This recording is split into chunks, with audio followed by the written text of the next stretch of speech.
In a bear market, every dollar can make or break an ecosystem.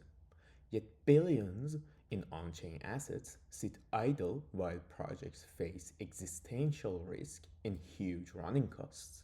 SuperConductor is here to change that narrative. Bridges are parasites to ecosystems. They charge integration and operation fee, they charge bridging fee, and finally, they create liquidity fragmentation by holding funds hostage in escrow contracts. Funds that ecosystem can put to better use without undermining bridges' integrity. In the contrary, superconductor adds value instead of extracting it. First, we lock the funds in a vault and bridge assets to destination. Then we keep a fraction of the liquidity as a reserve to satisfy demand and stake the rest trustlessly with validators and liquid staking destinations. This eliminates liquidity fragmentation, increases network security, and generates yield, which enables us to add value by offsetting the integration and operation cost and subsidizing fees. Beyond that, we take a cut of the generated yield as profit and give the rest back to the ecosystem, creating a new revenue stream. Finally, the yield goes back to the vault to further sustain and strengthen the fractal reserve liquidity. Altogether, the mechanism creates a sustainable business model, replacing the old extractive business model. SuperConductor is built around a chain-agnostic bridging layer. A vault on the source chain holds escrow funds and manages staking positions. When capital moves to destination, a synthetic asset is minted, and that synthetic asset can move between destination chains without disrupting the staked funds. Whitelisted staking destinations must post collateral more than the potential slashing amount to receive capital allocation. If an allocation is slashed, the posted collateral is liquidated by watchers to cover the losses. Watchers monitor demand, rebalance vault allocations, and actively control staking and collaterals. In the end, generated yield is constantly added back to the vault to replenish the escrow funds. There are four risks in our protocol. First, run for the bank, the main challenge in fractal reserve system. In a worst case scenario, funds are guaranteed to return after the staking cooldown period, meaning users will receive their funds no matter what. Hacks are next. Bridges are the biggest attack targets in the industry, but SuperConductor changes that. Validator staking is one of the safest yield generation mechanisms, and if compromised, the network would face much bigger issues. Assets are distributed and locked across multiple validators with cooldowns, making attacks slow, visible, and recoverable. Because of that, SuperConductor is more resilient towards attacks compared to regular bridges. Validator slashing is mitigated through collaterals. These collaterals absorb the slashing before funds are affected. And finally, staking cooldown is managed through monitoring, demand prediction, replenishing of reserve using yield, and proactively rebalancing reserve and stake funds to meet withdrawal demand.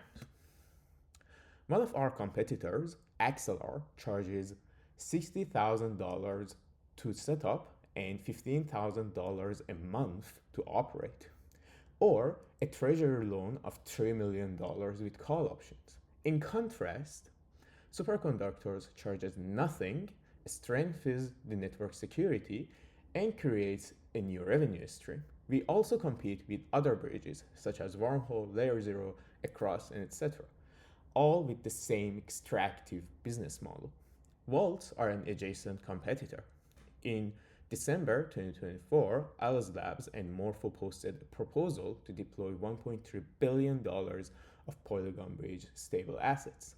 While backlash killed that proposal, in May of 2025, Polygon reintroduced Vault Bridge as a revenue Lego.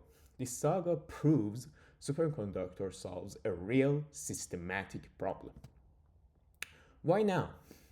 In Ethereum alone, out of 120 million ETH, around 1.75 million is already bridged to other chains. With an average yield of 274, if we capture 5% of that market and stake 65% of our TVL, we generate $4.68 million in annual revenue. If we extend the same assumptions to the broader crypto market and capture just 1%, revenue scales to 7.75 million annually. However, crypto is a growing market with a projected compound annual growth rate of 14.5%. Considering that, revenue will increase past 13 million by 2030. We already have our first customer that is set to bring an estimate of $2 million in TVL.